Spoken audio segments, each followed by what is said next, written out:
Stay-at-home orders and bans for non-essential travel have kept people in their homes and grounded business travel. Now, while experts say there is little doubt those safeguards have saved lives, airlines are bleeding cash. As Brock Turner reports, industry experts predict it'll take years for the industry to recover. Those who spend their time working at the Indianapolis International Airport say aircraft can be heard taking off and landing every 5 minutes or so on a normal day. But this time is far from normal. I've got no doubts that it will be incredibly challenging for us and probably the most difficult and challenging environment we've ever operated in. Airport officials say traffic is down up to 95%, and they're expecting lower than normal activity for at least the next 3 years. While it's quiet in most places, one previously vacant ramp is seeing its fair share of activity. Indianapolis-based Republic Airways is parking numerous aircraft at what used to be a U.S. Postal Service ramp. Republic Senior Vice President Matt Koskell says it's far more complicated than parking a car. It's not only to ensure that when you park an aircraft for a period of time that you're doing so in a manner that is consistent with the maintenance requirement programs for that aircraft, but it's also ensuring that wherever you're parking those aircraft, you have the availability to lift that fleet back up in an efficient manner once it is time to restore those aircraft back into service. Republic is a regional airline. You've likely flown and not known it. They connect hubs in large destinations to smaller cities for Delta, American, and United.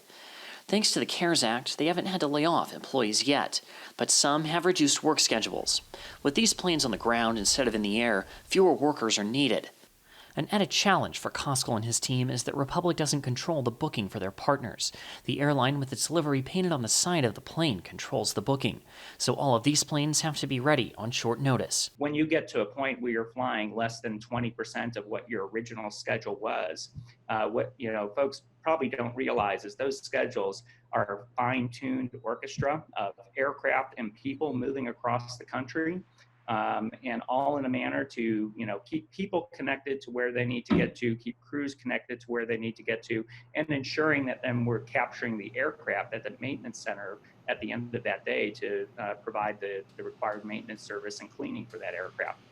Mike Succo is a professor at Purdue University and an expert in aviation. He says re-entering aircraft into service is extremely expensive. That's where the expense comes in, so that you have it parked. You have service folks come out, mechanics, look at the airplane, fire up, turn on the systems, push the airplane, rotate the tires. But now when we're going to return it to service after it's been sitting out for 60, 90 days, now you got to do a full systems check.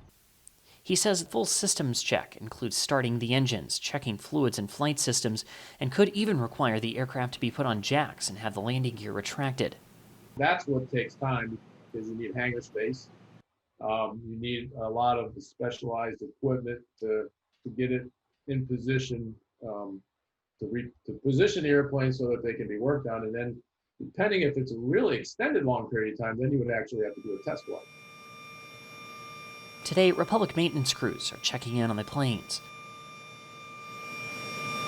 All right.